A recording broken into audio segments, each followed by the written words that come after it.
What's up, guys? I'm bringing you a build today that I've been asked a lot about and I've been having great success with. It's a Magicka Nightblade tank.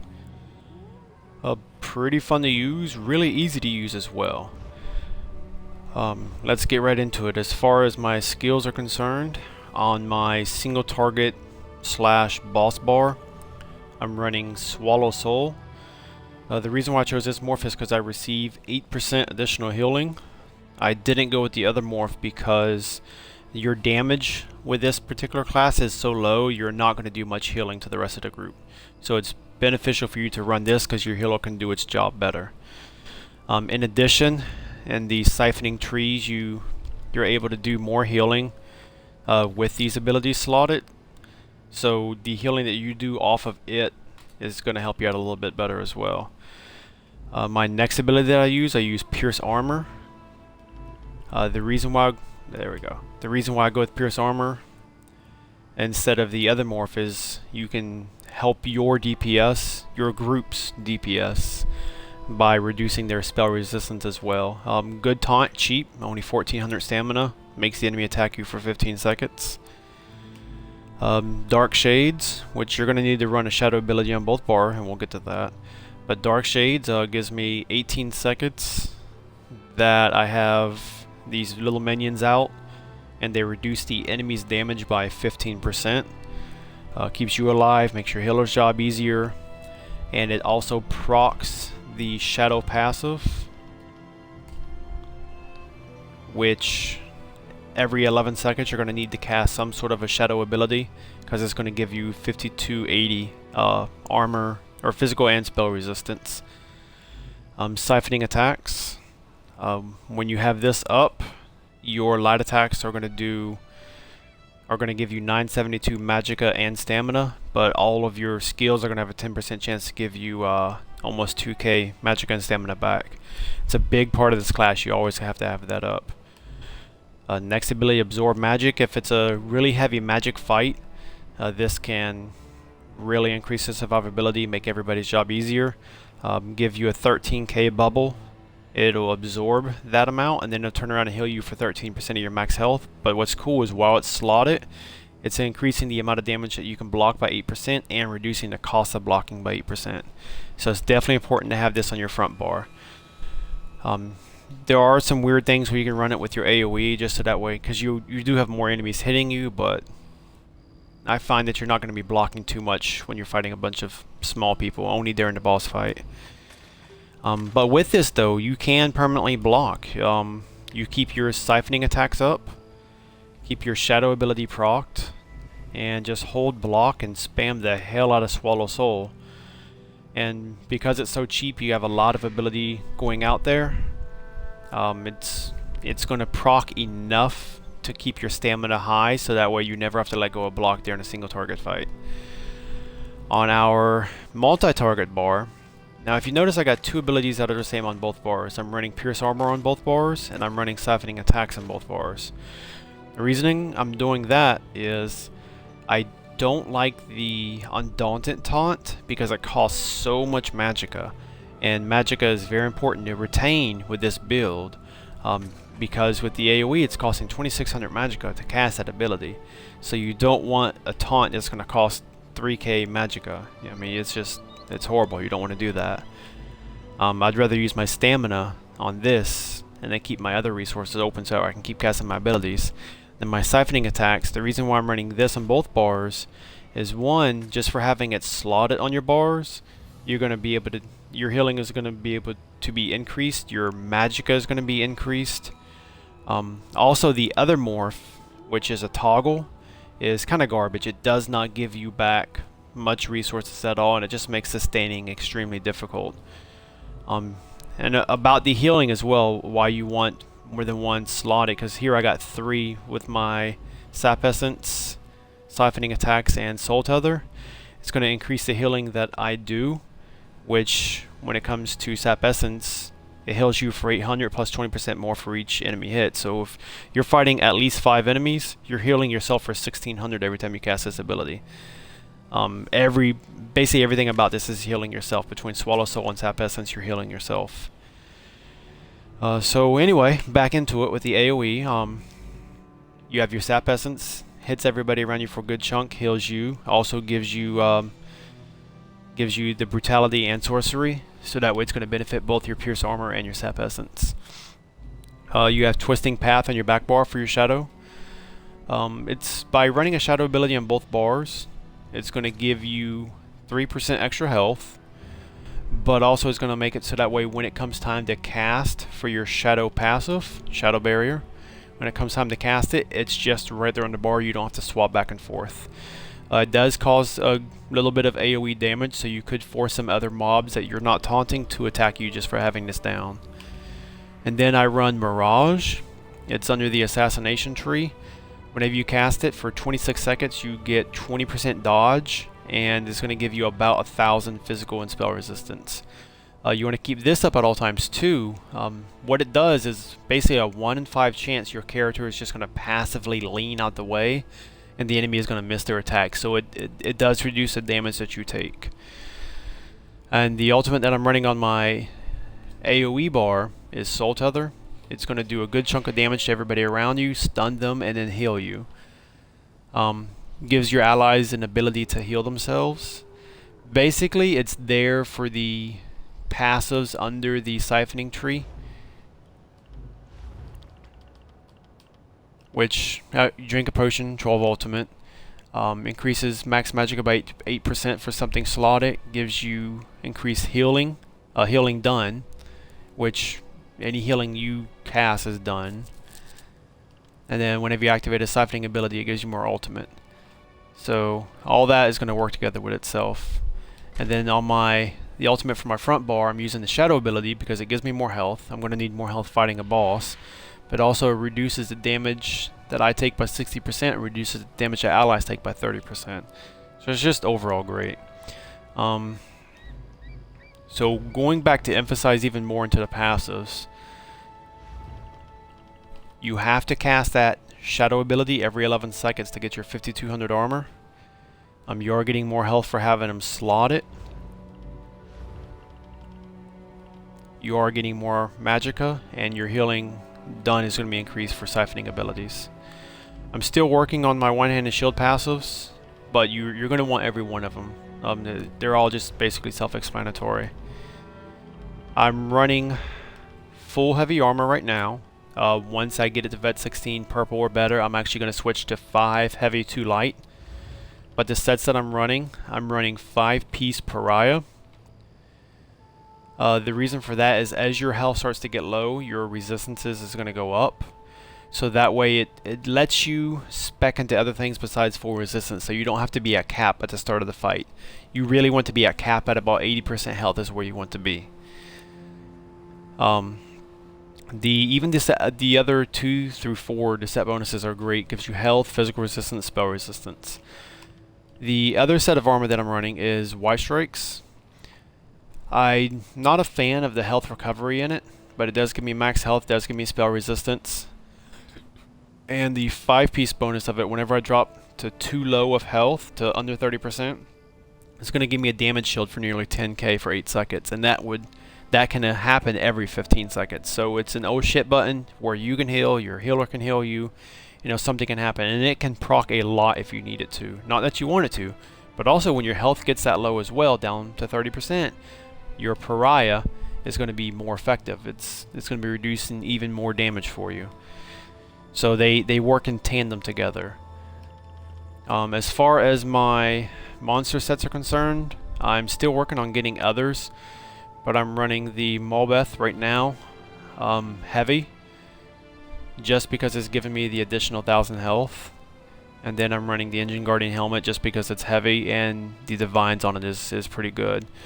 Eventually I would either run 2 different monster sets where I can get 2000 health out of it, or I'll just run Engine Guardian for the recovery. Most likely it's going to be Engine Guardian. Traits I have infused. Well, I would want infused on the big, and then Divines on the small. And as far as the shields, they're both reinforced. You could try infused on them, so that way you get more of your enchantment, but I find that reinforced it's helps get your main stat, your physical resistance up a little better. And then I run defending on my weapon. Now keep in mind that most of this is, I only have 2 pieces that are 16, everything else is 15, and everything is blue. And my stats are still pretty decent. We'll get to that in just a second. As far as my enchantments on my jewelry, I'm toying around with reducing the cost right now of blocking, but I might put this back in the Magicka recovery just because you do need your magic back pretty fast. I'm running Magicka I'm running health on everything except for one, because I noticed that I didn't really need that much health and I'd rather have the Magicka. My stats unbuffed, 26k. Well, I do have food. I have max health and Magicka recovery food on. There's no need to really run tri-stat food with this. 26k health, 17, almost 18k magic, and then 12k stamina. You're not going to need much stamina. The only thing you're going to use it for is blocking, and it is cheap, and then you have one ability that costs stamina. You want that Magicka though. That's really what you want. And I'm going to even try to get that Magicka recovery up to about 2k. Right now your resistances are setting static at just about 25k. A lot of people worry about that, but whenever you have your shadow ability down, which you have to keep up all the time, and your Mirage, I'm at almost 31k spell and just over 31k physical. And that's without Pariah proccing at all. So just as soon as you take damage, boom, you're going to be at resistance cap. So it's super easy. Came out here to Craglorn just because there's a bunch of big shit out here to fight. They do okay-ish damage. And you can use either shadow ability that you want to lead into the fight with, but make sure that you keep your shadow ability up and your siphoning attacks up and everything will go good. So for this guy, I'm just going to hold block and just spam the shit out of Sap Essence. Come on, Douche Canoe, get back here.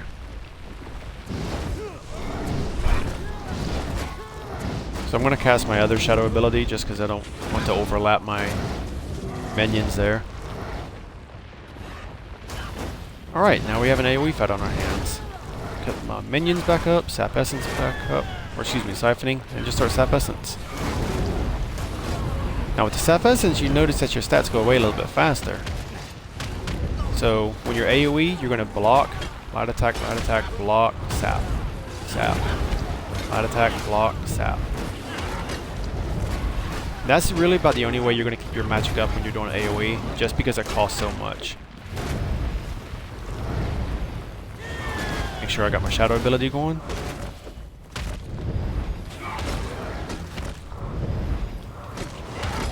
Alright, his minions are dead, so I can flip back over to my single target.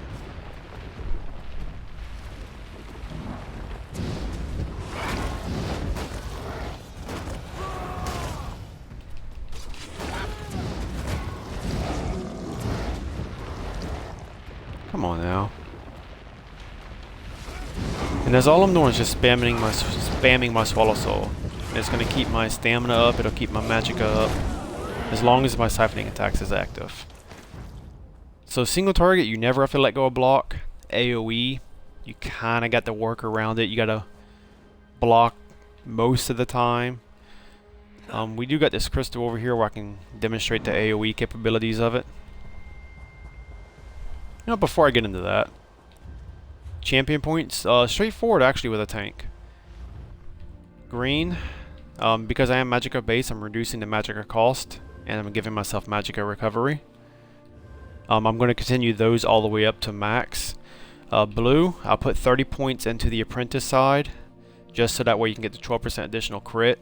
It does help a little bit with the damage, but increases the effectiveness of healing our cast, which everything about a Nightblade is healing. So you gotta, that's a pretty cool trait to go into. I did 10 points into giving my light and heavy attacks more damage, because with the siphoning attacks you're going to be doing light attacks a lot, so it does help push your damage a little bit, and the rest of it into Thermaturge, just because your Swallow Soul and your Sap Essence is magic based. Red, you're going to want to max out your block expertise, so that way it reduces the cost of your blocking. It's going to give you a few cool abilities as well. 20% chance to restore health when you bash an enemy. After dodge rolling, you get armor, but the best one is it gives you 75% extra armor from your shields. Later on, when you activate a block, it'll give you a 1200 point damage shield. So that's all, you know, mitigating damage. I did throw a few points over here though, which once I get block expertise to 100, I'm going to probably put 40 points in the Hardy and the rest in the Elemental Defender, just because they directly reduce damage as well. As far as potions, you probably want to do something that gives you Magicka and stamina. You don't really have to worry about health, you just let your healer deal with that.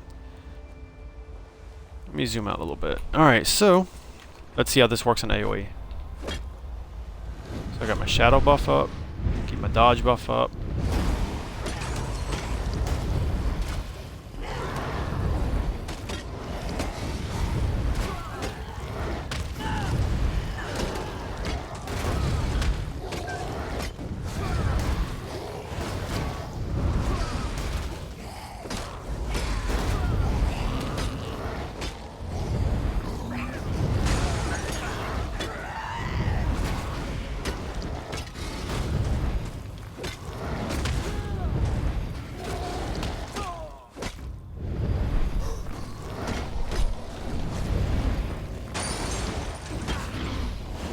Which I am lapsing on casting my stuff right here.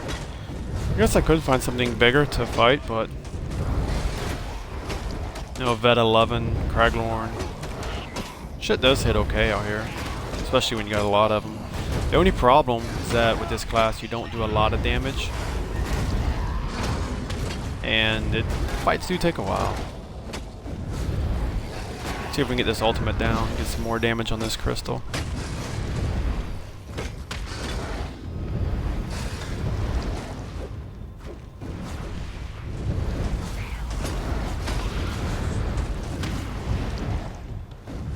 So let's see what it'd be like if you get into an oh shit situation. So we're just gonna run around, take some damage. If they hit me. Stand in the red. Come on. Hit me, hit me, hit me.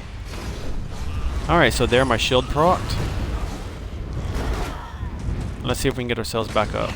No potions or anything.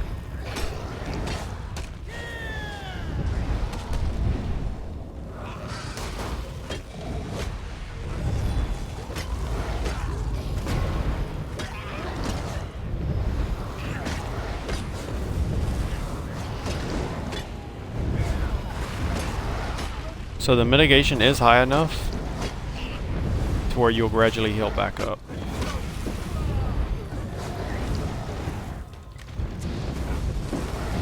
So they're casting spells at me. We can use our front target bar to get that health back.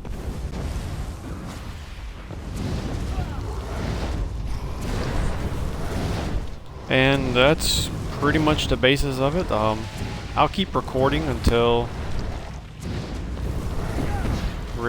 I finish this, but as far as the basis of the build, that's about it. Thanks for watching. If you have any comments on this, anything that I can adjust, you know, do let me know. So here's a good situation. So my stamina's down, right? Get my sap essence back up. Bash, bash, block. Look how fast it comes back.